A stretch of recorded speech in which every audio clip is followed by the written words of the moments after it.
আজকের আমি করব পাউরুটি দিয়ে মালাই কেক। ঠিক আছে, দুধ পাউরুটি দিয়ে মালাই কেক। তাহলে তোমরা দেখতে থাকো। এটা খুব টেস্টি হয় খেতে, ঠিক আমার মতন করেই করবে। আমি 6 পিস পাউরুটিকে সাইডগুলো এরকম কেটে নিয়ে এরকম ছোট্ট ছোট্ট টুকরো করে নিয়েছি। ঠিক আছে, এবার এই টুকরোর মধ্যে একটুখানি দুধ, গরম দুধ আর চিনি দিয়ে দেবো। দিয়ে ভালো করে এটাকে, এই দেখো চিনি দিলাম, এবার একটু গরম দুধ দিয়ে দেবো। দিয়ে ভালো করে এটাকে সুন্দর করে নেড়ে রেখে দেবো। গরম দুধ তো একটু বাদেই পাউরুটিটা একদম নরম হয়ে যাবে। এই গরম দুধ কিন্তু, ঠিক আছে, অল্প একটু গরম দুধ দিয়ে দিলাম। কিছুক্ষণ বাদেই পাউরুটিটা একদম নরম হয়ে যাবে, একদম ক্যাতকেতে মতন হয়ে যাবে। ঠিক আছে, আর সাথে একটু জল দিয়ে দিলাম। দিয়ে ভালো করে পাউরুটিটাকে এরকম ভিজিয়ে রেখে দিলাম। এইবার কিছুক্ষণ বাদে সমানে পাউরুটিটাকে এরকম করে ওই দুধটাকে প্রথমে দুধটাকে আমি জাল দিয়ে ক্ষীর করে নেব। ঠিক আছে, দুধটাকে সুন্দর করে আগে ক্ষীর করে নিই। আর ওইদিকে পাউরুটিটা কিন্তু ভেজানো রইল। এবার দুধটার মধ্যে কিছুটা এই 1 কাপ মতন গুঁড়ো দুধ আমি দিয়ে দিলাম। দুধটা যখন একটু ঘন হয়ে আসবে তখন আমি গুঁড়ো দুধ দিয়ে দিলাম। 1 কাপ গুঁড়ো দুধ আছে। আর সাথে কিছুটা চিনি দিয়ে দেবো।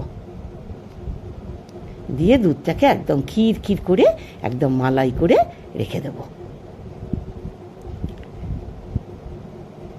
আস্তে আস্তে আস্তে আস্তে করে নাড়বো। যতটুকু জ্বালাম আছে সেগুলো সব একদম সুন্দর করে মিশে গিয়ে সুন্দর একটা ক্ষীর তৈরি হবে। হ্যাঁ, দেখো কি সুন্দর এগুলো সব মিশে যাচ্ছে। আস্তে আস্তে করে সবগুলো মিশে গিয়ে সুন্দর একটা ক্ষীর তৈরি হয়ে যাবে।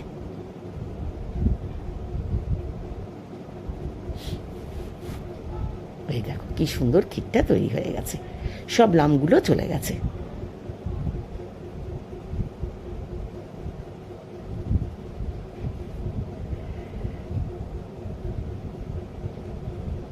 এবার একটু চিনিও দিয়ে দিলাম।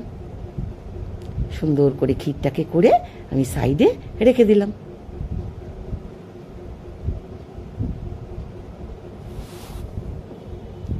একদম দুধটা ঘন হয়ে ক্ষীর মতন একদম পুরো মালাই মতন হয়ে যাবে। বাড়িতে তো পাউরুটি থাকে, তোমরা ঠিক এরকম করেই করে নিও, দেখো খুব টেস্টি হয় খেতে।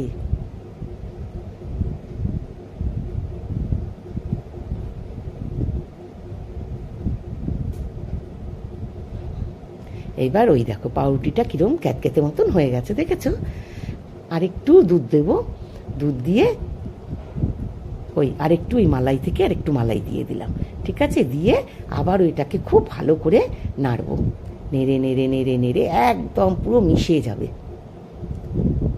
ওই মালাই, দুধ, চিনি, তারপরে পাউরুটি সব মিশে একদম এই রকম হয়ে যাবে। একটু জলও দিয়েছিলাম। এইবার আমি 1 কাপ ময়দা দিয়ে দিলাম। ঠিক আছে, দিয়ে আবার ওইটাকে নাড়বো। নেড়ে নেড়ে নেড়ে নেড়ে একদম মিশিয়ে দেবো। আর খানিকটা মাখন দিয়ে দিলাম। দিয়ে আবার ওইটাকে খুব ভালো করে নেড়ে একদম মিশিয়ে ফেলবো। সুন্দর করে এটাকে একদম মিশিয়ে ফেলবো।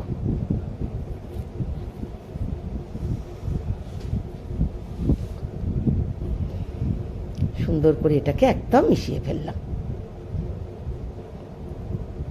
এই দেখো ঠিক এই রকম দেখতে হবে। আর সাথে একটু চিনিও দিয়ে দিলাম। তখন চিনি দিয়েছিলাম, আমার মনে হলো একটু চিনি কম আছে, তাই আরেকটু চিনিও দিয়ে দিলাম। দিয়ে খুব সুন্দর করে এবার এটাকে নাড়বো। নেড়ে নেড়ে নেড়ে নেড়ে একদম এই রকম হবে। এই রকম দেখেছো?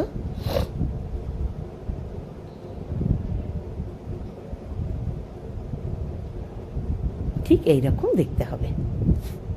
এই পুরো মিশে যাওয়ার পরে ঠিক এই রকম দেখতে হবে। এইবার আমি একটা পাত্রর মধ্যে, স্টিলের একটা পাত্রর মধ্যে একটা কাগজ পেতে দিলাম। আমার কাছে বাটার পেপার ছিল না, সাথে একটু বাটার গলিয়ে দিয়ে দিলাম। দিয়ে ওই যে তোমার ওটাকে মিশিয়ে রেখেছিলাম ওইটা পুরো ওই পাত্রটার মধ্যে দিয়ে দিলাম। দিয়ে এই দিকে আমি কড়ার মধ্যে গরম জল করে ট্যাপ ট্যাপ ট্যাপ ট্যাপ করে নিলাম, যাতে কোনো রকম কোনো বাবলস না থাকে। ঠিক আছে, সুন্দর করে এটাকে সেট করে দিলাম।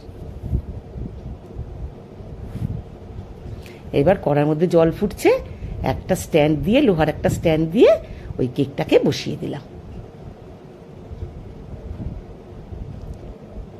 দিয়ে চাপা দিয়ে দেবো। এটা আমার হতে টাইম লেগেছে 20 মিনিট। ঠিক আছে, ওই একটা চাপা দিয়ে দিলাম, আবারও আর একটা চাপা দিয়ে দেবো। এই দেখো, এবার সুন্দর করে আর একটা চাপা দিয়ে দিলাম। এটা আমার সময় নিয়েছিল 20 মিনিট। খুব টেস্টি হয় এটা খেতে। ঠিক এরকম করেই কিন্তু তোমরা করবে, করে দেখো। বাড়িতে পাউরুটি থাকে তো, সেই পাউরুটিগুলো দিয়েই করবে। আর দেখো, উনুনের আগুনটা একদম কমানো থাকবে, খুব কম থাকবে আঁচটা, একদম 20 মিনিট এইরকম বসানো থাকবে। 20 মিনিট পরে আমি তুলে নিয়ে এলাম। এই দেখো, এটা ভিতরে দিয়ে দেখলাম লাগছে না, তার মানে এটা সেট পুরো হয়ে গেছে। আমার কেক পুরো রেডি। এবার কেকটাকে আস্তে করে আমি একটা ডিশের মধ্যে ঢেলে নিলাম।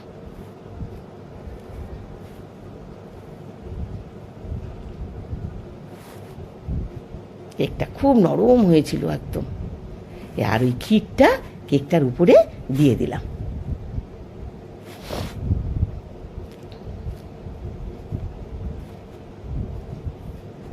ওই যে ক্ষীরটা করে রেখেছিলাম, কেকটার উপরে দিয়ে দিলাম। দিয়ে এবার এটাকে আমি বেশ 3-4 ঘন্টা ফ্রিজে রেখে দেবো। তারপরে কেটে কেটে পরিবেশন করবে। খুব টেস্টি হয় এটা খেতে। ঠিক এরকম করেই তোমরা করো, আর ভালোবেসে আমার সাথে থেকো। এতক্ষণ ধরে দেখবার জন্য অনেক ভালোবাসা, শুভেচ্ছা। খুব ভালো থেকো তোমরা। খুব গরম পড়েছে, খুব সাবধানে থেকো কিন্তু, ঠিক আছে? আর খুব ভালো থেকো। এই রকম করেই তোমরা কেকটা করো। এটা হচ্ছে পাউরুটির মালাই কেক, খাওয়ার জন্য একদম রেডি। সন্ধেবেলা চলো সবাইকে দিয়ে দিই। এই দেখো কি সুন্দর হয়েছে দেখতে, দেখেছো?